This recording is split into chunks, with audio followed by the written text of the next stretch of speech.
আসসালামু আলাইকুম, welcome back to my channel. কেমন আছো বন্ধুরা? আশা করি অনেক অনেক ভালো আছো। তোমাদের জন্য দুইটা রেসিপি নিয়ে হাজির হলাম। ঢেঁকির শাক চিংড়ি মাছ দিয়ে ভাজি। তো তোমরা চাইলে ঝোলও খাইতে পারো, আমি ভাজি করে খাইলাম।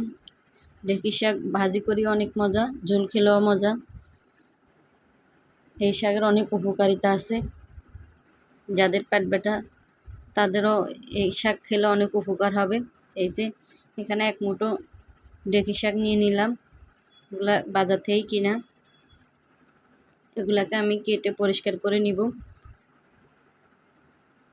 এই তো কাটা হয়ে গেছে, এগুলাকে আমি কেটে নিলাম। কেটে ধুয়ে পরিষ্কার করে লবণ দিয়ে ভাপ দিয়ে নিব। আগে আমি যে কোনো শাক একটু আগে ভাপ দিয়ে তারপর ভাজি করি বা রান্না করি। এই যে দেখুন, একটু বড় বড় করে কেটে নিচ্ছি। লবণ দিয়ে ভাপ দিয়ে নামিয়ে নিব। বেশি ভাপ দিব না, হালকা ভাপ দিব, এই শাক তাড়াতাড়ি সিদ্ধ হয়ে যায়। এপাশ ওই পাশ একবার উল্টাই দিলে হবে, বেশি ভাপ দেওয়া লাগবে না। তো শাকগুলা ভাপ দেওয়া হয়ে গেছে, আমি নামিয়ে নিলাম চুলা থেকে অফ ক্যামেরায়। এবার একটা পাতিলে চিংড়ি মাছগুলা দিয়ে পেঁয়াজ কুচি আর কাঁচামরিচ কুচি দিয়ে দিলাম। এগুলাকে ভেজে নিব। এগুলা হালকা ভাজা হয়ে গেলে হলুদ গুঁড়া দিয়ে দিব হালকা, যেন চিংড়ি মাছগুলা সাদা সাদা না থাকে। আর একটু করে লবণ দিব, বেশি লবণ দিব না, কেননা ভাপ দেওয়ার সময় শাকগুলা তখন লবণ দেওয়া হয়েছে, তাই বেশি দিব না। এই তো ভাপ দেওয়া শাকগুলা দিয়ে দিলাম।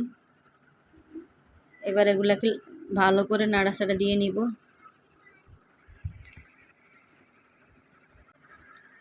আমি আগে ঢেঁকি শাক খাইতাম না, ঢেঁকি শাক থেকে কেমন একটা জঙ্গল জঙ্গল টাইপের গন্ধ আসতো, কিন্তু এখন অনেক ভালো লাগে খাইতে।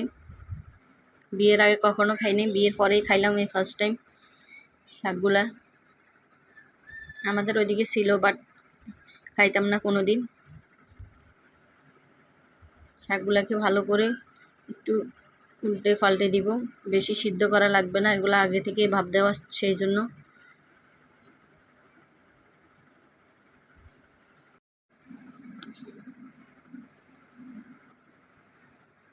এই তো প্রায় হয়ে গেছে, এবার নামিয়ে নিব চুলা থেকে। এই শাকের বেশি ডান্ডি হয়, পাতা কম হয়। কিন্তু হয়ে গেছে, এবার পরিবেশনের জন্য প্লেটে তুলে নিলাম, একটু সাজিয়ে নিলাম। দেখো কেমন হয়েছে, মাশাল্লাহ অনেক সুন্দর হয়েছে, খেতেও অনেক মজা লাগছে। তোমরা কমেন্টের মাধ্যমে বলো কীরকম হয়েছে শাক ভাজিটা চিংড়ি মাছ দিয়ে। তোমরা চাইলে চিংড়ি মাছটাকে স্কিপ করতে পারো, আমার বাসায় ছিল তাই একটু দিলাম। চিংড়ি মাছ দিলে আমার থেকে ভালো লাগে। আমি সাথে তোমাদের জন্য করলা ভাজিও ভিডিও করলাম। আমি সব কিছু একসাথে দিয়ে করলা ভাজি করি। এখানে পেঁয়াজ কুচি, কাঁচামরিচ কুচি, আলু কুচি করে নিলাম।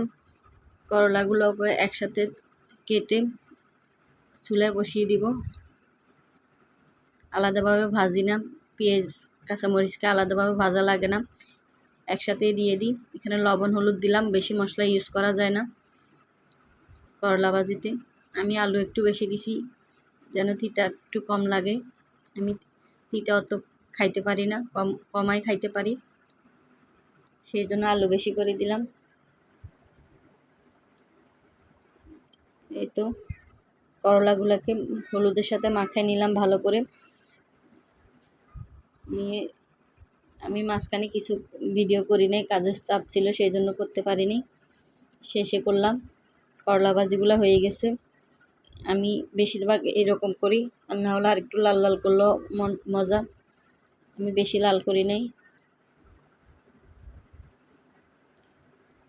ভিডিওটা এখানে শেষ করলাম। সবাই ভালো থাকবে, সুস্থ থাকবে, সবার জন্য অনেক অনেক দোয়া ও ভালোবাসা রইল। আল্লাহ হাফেজ।